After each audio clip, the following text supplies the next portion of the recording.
En même temps, il y a des films qui ouvrent les yeux, hein. Moi, j'ai appris à aimer la nature avec Le Livre de la Jungle ou Le Roi Lion. Bambi m'a fait détester la chasse. Ben justement, on s'est rendu compte chez Disney que les représentations de la nature dans les films s'appauvrissent de plus en plus à travers le temps, et que ça a un impact certain sur les imaginaires de toute une nouvelle génération qui, justement, a plutôt intérêt à s'inquiéter du sort du monde vivant.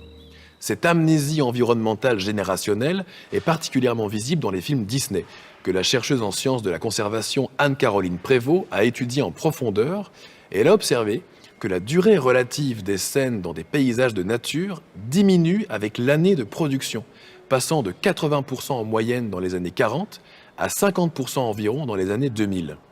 Plus précisément, les années 80 ont vu l'apparition de films où presque aucune scène d'extérieur n'inclut de nature, comme Oliver et compagnie, Aladdin, Le Bossu de Notre-Dame, Monstres et compagnie et Ratatouille.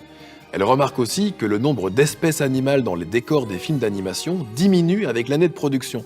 22 espèces dans Blanche-Neige en 1937, 26 dans Pinocchio en 1940, mais 6 espèces dans Mulan, 7 dans Lilo et Stitch et seulement une dans Indestructible.